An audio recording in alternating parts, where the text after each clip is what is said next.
오늘 교회가 인정하는 안수는 두 종류가 있다 해도 우리가 무관할 겁니다. 하나는 병자에게 치유의 목적을 가지고 우리가 안수 기도할 때가 있습니다.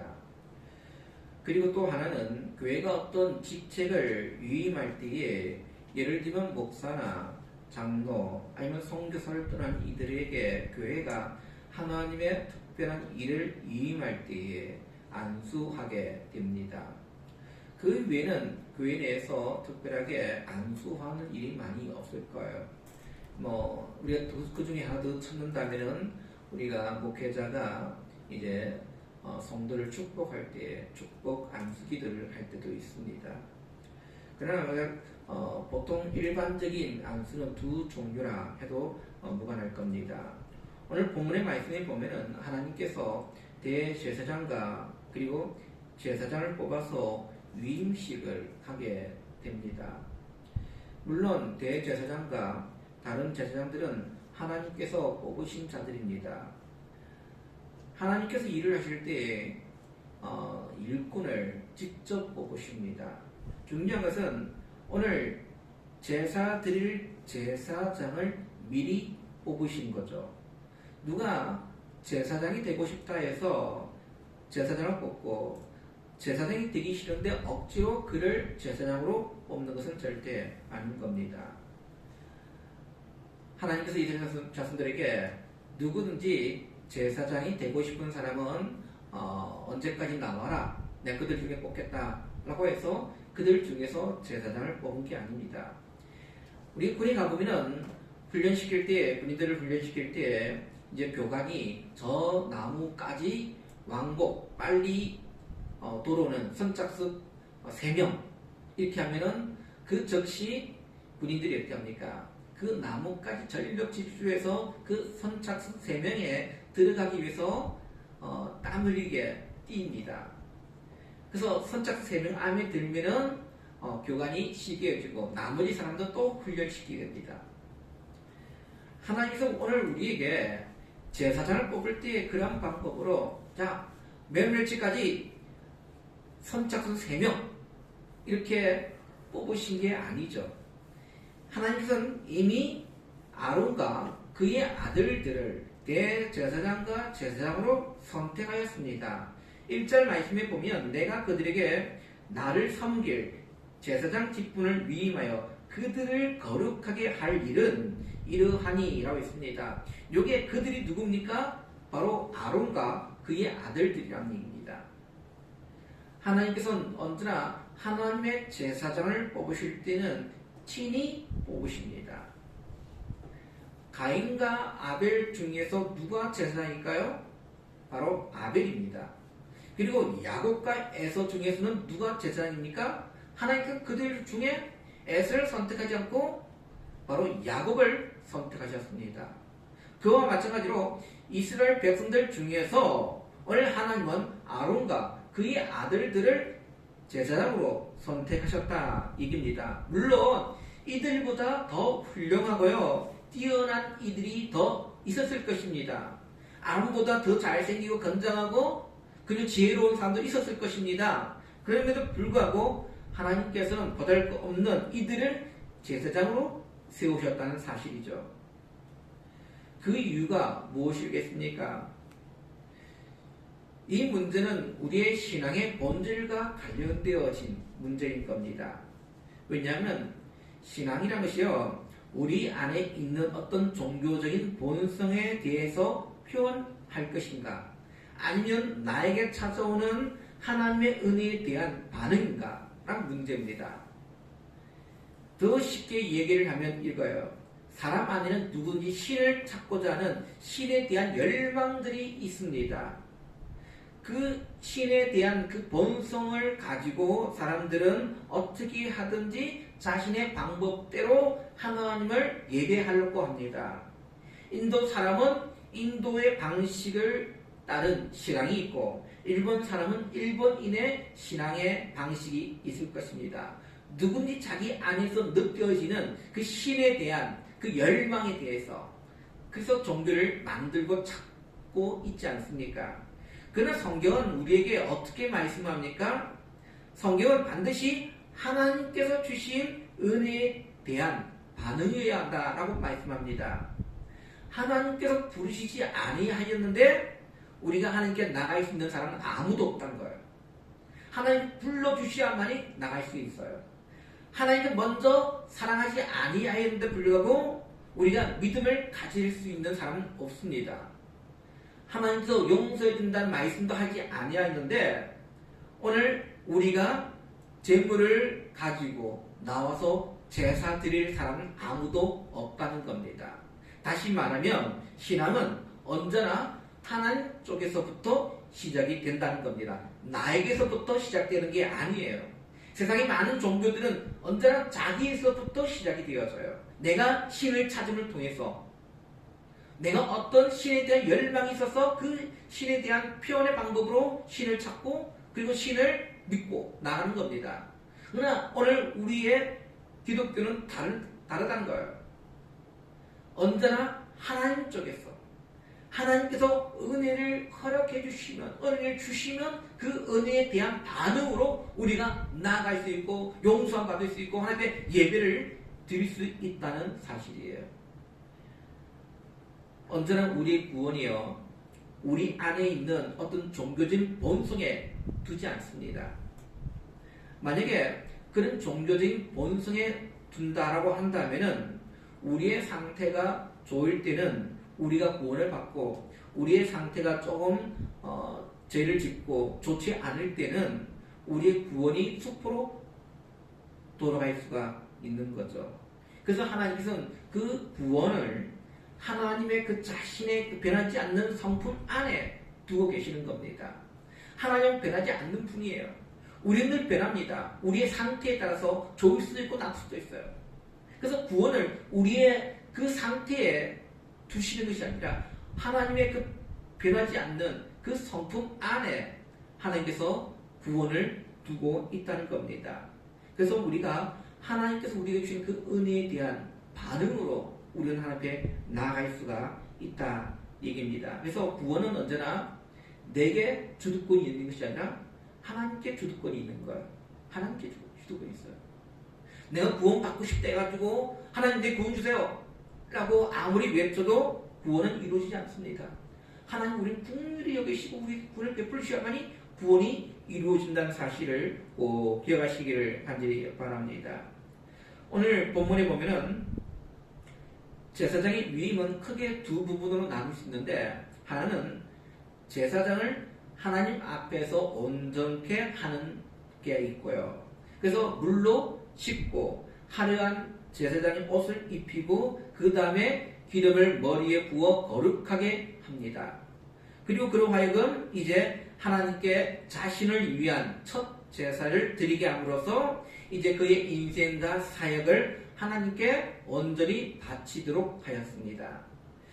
우리는 이렇게 생각할 수 있어요. 왜 하나님 굳이 하나님께 선택하셨으면 왜 이런 복잡한 위임식을 꼭 해야 합니까? 위임식을 꼭 해야 합니까? 하나님께 선택하셨으면 됐지. 어차피 하나님의 일인데 하나님께 선택가지고 야 내가 아론과 그의 아들들 제사장 선택했다 라고 이렇게 한마디만 해도 되는데 왜 이렇게 복잡하게 위임식을 해야 합니까? 왜 제사장의 위임식이 꼭 필요합니까? 여기에 우리 두 가지를 볼 수 있어요. 한 가지는 뭐냐? 제사장이 가지고 있는 연약성 때문입니다. 지금 위임식의 이 첫 부분은 이 제사장의 인간적인 연약성을 온전케 하는데 초점이 맞춰져 있다는 겁니다. 왜냐니까 그를 제사장으로 데려와서는 제일 먼저 하는 게 뭐냐? 물로 씻는 겁니다. 물로 씻는다. 물론 우리가 제사 드리기 전에 물로 씻는 것은 어떤 위생적인 그런 문제일 수도 있습니다. 근데 제가 볼 때는 그런 위생적인 문제가 아니에요. 왜요? 제사 드리고 나면 피를 묻혀야 되잖아요. 그러면 씻는 거는 나중에 해도 되는 건데 어차피 묻힐 거. 어차피 피를 묻히고 어차피 그 내장 끄집어내고 옷이 더러워질 텐데 굳이 먼저 물로 씻는 아마 이것은 위생적인 문제는 아닙니다. 그럼 문제는 뭡니까? 우리가 성경에서 물로 씻는다라는 이 부분은 뭡니까? 우리의 죄성을 씻는 겁니다. 우리의 죄성. 그래서 성경에 보면은 이방인들이 처음 이제 하나님의 백성으로 포함될 때에 그들을 물로 씻었습니다. 그리고 죄를 지어서 집 밖에 쫓겨났다가 다시금 이 공동체 안에 들어올 때도 마찬가지로 물로 깨끗하게 씻겼습니다. 다시 말해 물로 씻는다는 것은 우리의 죄성을 씻는다는 의미입니다. 물론 물로 씻는다 해서 그 안에 있는 그 죄의 본성이 다 씻기는 것은 아니겠죠. 그러나 그 속에 있는 믿음으로 정결함을 얻는다는 그런 의미입니다. 제사장도 죄인이지만 하나님의 은혜로 정결함을 받습니다. 그리고 그 수치를 가려할 화려한 제사장이 옷을 입습니다. 영광의 옷을 입게 되지 않습니까? 그 이유는 뭡니까? 그 인간의 그 죄성을 가리움을 받고 이제는 하나님 앞에서 능히 그 일을 감당할 수 있음을 보여주는 일이에요. 제사장이나 일반 백성들이나 다 죄인들입니다. 죄인들이지만은 그러나 하나님 앞에 나와 제사 드리기 위해서 온전해지기 위해서는 그들을 물로 씻고 그리고 제사장의 그 화려한 영광의 옷을 입음을 통해서 그 죄성을 가리우게 된다 얘기입니다. 그래서 제사장의 미움심 거의 대부분이 인간의 약한 부분을 온전케 하는 그런 일이다라는 겁니다. 그 이유는 뭡니까? 제사장 자신이 그 일을 감당하지 못하기 때문에 어떤 인간적인 모습을 가지고는 결코 이 일은 감당할 수 없기 때문에 처음 제사장으로 임명받았을 때는 헌신의 마음으로 가득 차 있었을 겁니다. 잘 감당해야지. 그러나 사람의 상태가 늘 처음과 같이 잘 유지가 되지 않습니다. 어떤 때는 그 마음속에 욕심이 들어와 차지할 수도 있고요. 더러운 정욕으로 가득 찰 수 있습니다. 그럴 때 그 일을 감당하지 못합니다. 적어도 양심이 있는 사람이라면 지금 자기의 그 죄성으로 인해서 다른 사람의 그 죄 문제를 다루는 제사를 어찌 감당할 수 있겠습니까? 그럼 제사장이 오늘은 내가 이번 한 주 동안 하나님 말씀도 잘 지키지 못했고 그리고 또 죄도 많이 졌기 때문에 오늘은 이 제사 드리는 걸 좀 폐업해야겠습니다. 못 드리겠습니다. 그래서 그 자기의 죄를 위해서 소와 양을 염소를 끌고 온 백성들이 제사장이 오늘은 제사를 드릴 수 없다네. 그러면 또 집에 가야겠네 하고 돌아가고 그런 일들이 발생하지 않겠습니까? 제사장의 그 영적인 상태에 따라서 제사를 드리고 말고 하면 온전한 제사가 이어질 수가 있겠습니까? 지금 백성들 입장에서는 자기의 죄를 가지고 지금 제사장에게 용서를 받기 위해서 나오고 있지 않습니까? 근데 지금 제사장이 자기가 지금 한 주 동안 내가 말씀도 살지 못했고 하나님 앞에 온전하게 못했기 때문에 난 제사 드릴 수 없다 라고 폐업을 하게 되면 어떻게 되겠습니까? 아마 이스라엘 이 공동체, 믿음의 공동체는 완전히 깨어지고 말게 될 겁니다. 그래서 하나님은 그 제사를 드림에 있어서 어떤 개인의 그런 모습을 따라서 드리고 말고가 아니에요. 이미 이들은 공인인 겁니다. 어떤 상태나 개인적인 감정에 상관없이 그 제사는 유효하다는 겁니다. 너희가 물로 씻고 하나님의 그 거룩한 그 제사장의 옷을 입고 나왔다고 한다면은 오늘 너희의 상태에 따라서 제사의 유무가 있는 것이 아니라 오늘 그 제사는 온전하게 하나님 앞에 드려지는 제사가 된다는 겁니다.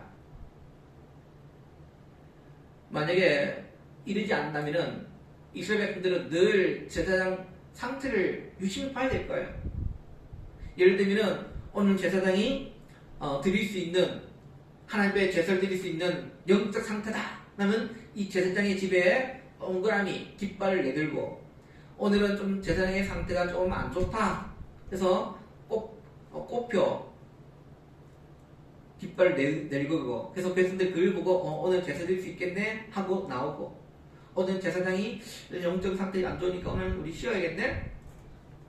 그것은 온전히 예배가 되지 못하는 거죠. 사무엘상에 보면은 엘리 제사장이 나와요. 엘리 제사장은 한마디로 영적으로 어두운 제사장이었습니다. 왜요? 그 가문을 보면은 엘리 제사장과 마찬가지고 하나님께 제사 드린 거 있어서 아주 좀 두려운 마음을 가지고 제사를 드려야 될 텐데 그래서 자기 아들들이 범죄했을 땐 단호하게 내쳐야 될 텐데 그러지 못합니다. 요압 보시기에 좀 여들 좀 그렇다? 이 정도입니다. 여러분들 하나님께 제사 드리는 이 문제가 그냥 어떤 우리가 세상에서 일을 하고 있는 그런 일과 비교의 대상이겠습니까? 아니잖아요. 근데 엘리는 그 아들들이 그 성막에서 수정되는 여인들과 동침합니다. 해서는 안 될 일을 아니 여호와의 제사를 멸시하였습니다. 그럼에도 불구하고 그들 다루게 내친 것이 아니라 자신이 어두우니까 영적으로 어두우니까 이 문제를 그냥 흐지부지 넘어갑니다. 그때 누가 올라옵니까? 한나가 하나님께 기도하기 위해서 올라왔는데 엘리는 그것도 보니까 수치한 여자가 와서 붕붕하는 거예요. 너 술 끊어라 할 정도입니다. 영적으로 깨끗했다면 한나가 지금 왜 이곳에 올라갔고 왜 기도하고 있는지를 알아야 되지 않습니까? 제사장이면. 근데 그것도 분별을 못합니다. 근데 여러분들 그럼에도 불구하고 나중에 엘리가 그것을 알았을 때 어떻게 합니까? 한나를 위해서 어떻게 합니까? 축복을 합니다. 축복을 해요. 근데 한나는 그의 축복을 믿고 내려갑니다. 그리고 그 축복은 어떻게 되었습니까? 성취되었습니까? 안 되었습니까?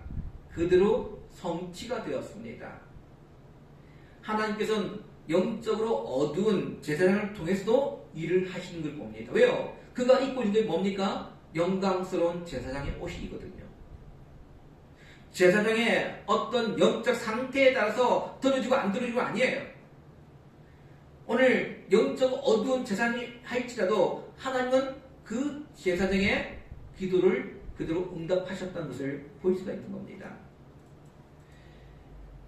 만약에 이런 이유식이 없다면은 일반 백성들이 너도 나도 제사장 일을 하고 싶어요 하고 나오지 않겠습니까?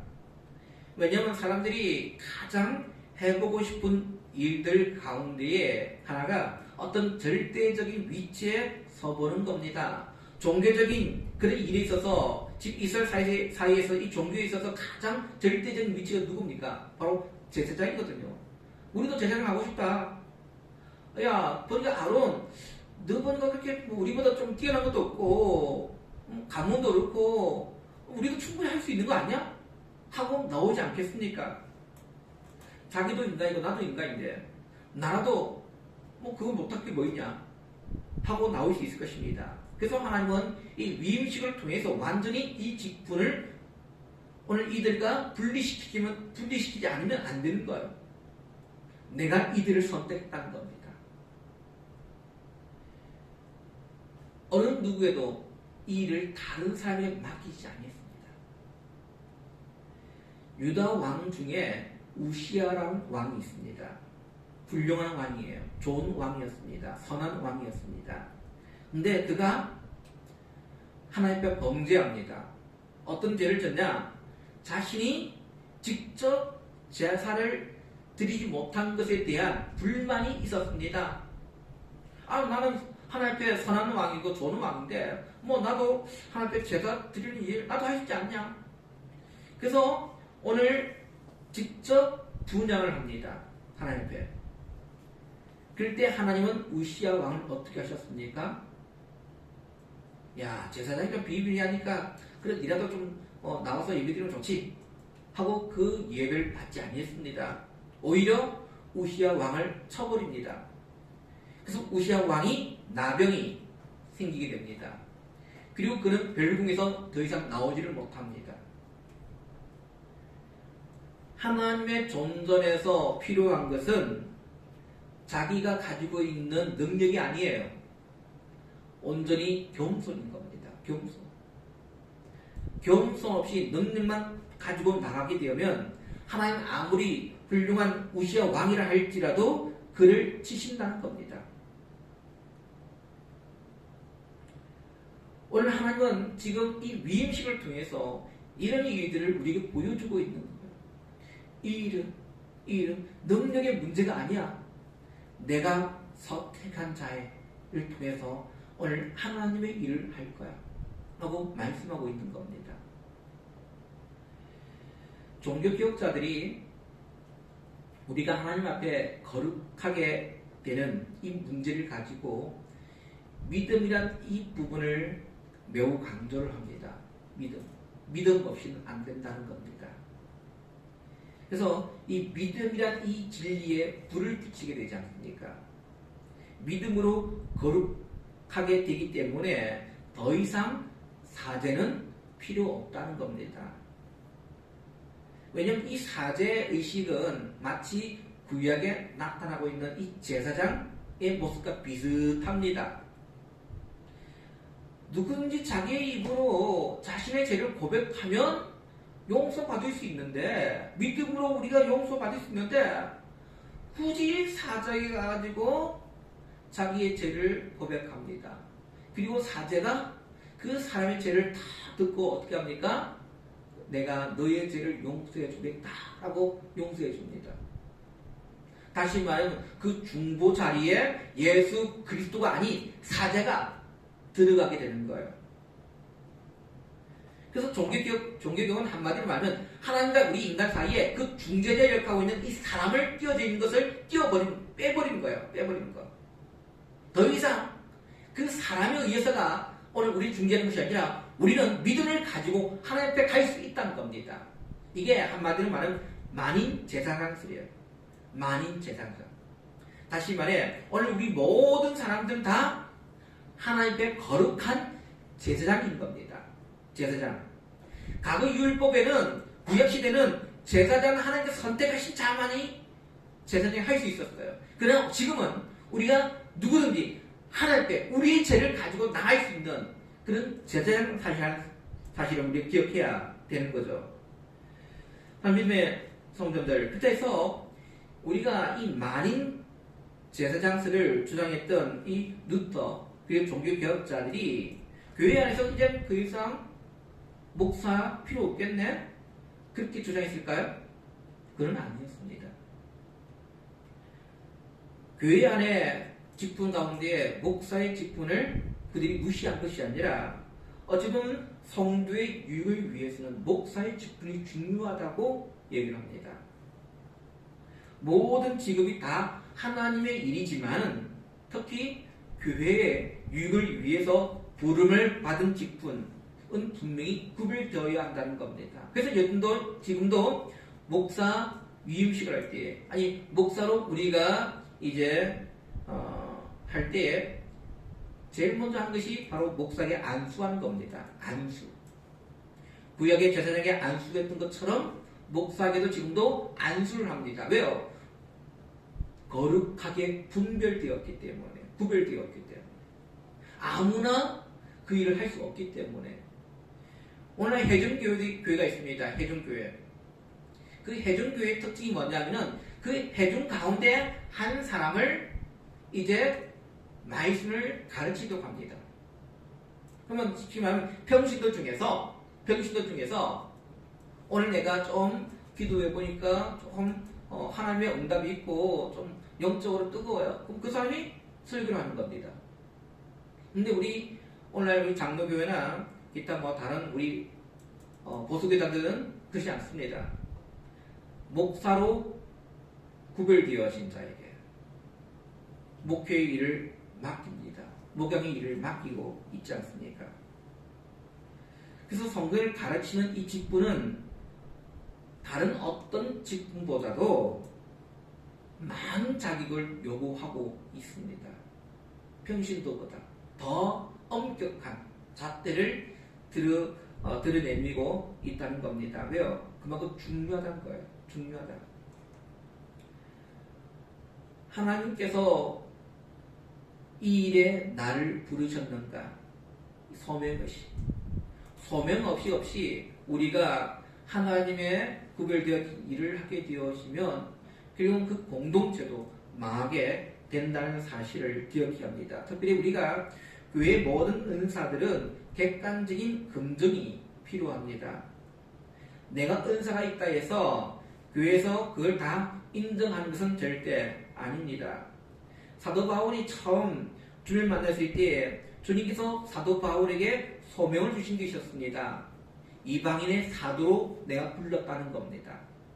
그러면 사도 바울이 이방인의 사도로 자기가 부름을 받았으니까 어떻게 합니까? 그래, 나는 이제 이방인의 사도가 되었어 하고 교회를 개척하고 교회 사역을 해야 합니까? 아니었어요. 처음에는 그런 사역을 하지 않습니다. 아니, 안디옥 교회가 그를 선교사로 파송할 때까지 그는 그 일을 하지 않습니다. 오히려 하나님께 주님께 소명을 받았지만은 교회가 정식으로 그를 인정하고 그의 은사를 인정해주고 그를 파송할 때까지 그는 조용했습니다. 오늘 교회도 그렇습니다. 우리가 부르심과 은사는 분명히 있습니다. 그러나 그것을 인정해줘 요구하기까지는 오늘 우리는 기다려야 된다는 거예요. 기다려야 된다. 내가 어떤 은사를 받았으니까 이 일을 내가 교회에 당장 해야지. 아니에요. 교회가 그 사람을 바라보고 그 은사를 인정해주고 그리고 그 사역에 대해서 우리가 불을 줄 때까지 우리는 잠잠히 기다려야 된다는 사실입니다. 설교의 직분은요, 많은 시기를 불러일으키는 직분이기도 합니다.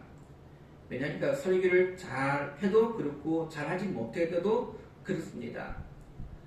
많은 교회에서 설교자들이 설교를 잘하지 못해서 많은 판단과 정죄까지 받는 걸 봅니다. 설교를 잘하는 것도 문제지만 설교를 잘하지 못한 것도 어찌 보면 큰 문제인 거죠. 설교라는 것이 무엇이겠습니까? 이것은 주님의 몸된 교회가 주님께서 주신 모든 풍성한 은혜를 누릴 수 있도록 성경에 기록된 비밀을 성령의 영감으로 주의 백성들에게 가르치는 겁니다. 그들이 그 말씀을 듣고 행할 수 있도록 도와주는 역할을 하는 거죠. 이를 통해서 교회가 든든히 써가게 될 것이고 그 공동체가 믿음의 진리의 터 위에 쓰게 된다는 사실을 기억해야 합니다. 교회 안에서 우리가 목회자로, 목사로 부름을 받은 이들은 그 설교를 통해서 그 백성들에게 잘 가르치고 세상 속에 거룩한 삶을 살아갈 수 있도록 인도해야 될 그 책임이 있는 것이고요. 그리고 평신도도 마찬가지인 겁니다. 평신들도 교회 안에서만 거룩함이 아니라 교회 밖에서의 삶도 거룩으로 나타날 수 있는. 왜요? 하나님 우리를 만인 제사장으로 우리를 불러주셨기 때문에 우리가 세상 속에서도 빛과 소금의 소명을 잘 행할 수 있는 그런 성도들이 되어지기를 원합니다. 날마다 하나님의 뜻이 무엇인지를 분별할 줄 알고요. 그리고 우리가 만인 제사장으로서 하나님께 기도할 수 있잖아요. 언제든지 우리는 하나님 앞에 기도로 나갈 수 있습니다. 과거에 종교개혁 이전에는 어떻겠습니까? 아니 지금도 천주교는 그렇습니다. 사자에게 가서 자기의 죄를 고백하고요. 그러나 오늘 여러분들이 죄를 지었을 때 우리는 목사님 와서 목사님 저 이름 죄 지었으면 용서해 주세요 라고 얘기합니까? 그렇지 않잖아요. 지금은 우리가 하나님 앞에 직접 나갈 수 있어요. 마치 아론이 하나님 앞에 위임식을 통해서 자기의 죄를 하나님 앞에 가지고 나갔던 거죠. 오늘 우리 믿는 성도들도 이제는 하나님 앞에 우리의 죄를 가지고 나갈 수 있습니다. 기도할 수 있다는 거예요. 또 우리는 하나님 뜻이 무엇인지를 말씀을 통해서 날마다 깨닫게 된다는 사실을 꼭 기억하시고 오늘 우리의 믿음의 성도들이 늘 우리의 신앙이 있어서 정말 영적인 침체기가 있을 수도 있고요. 영적으로 부흥할 수도 있습니다.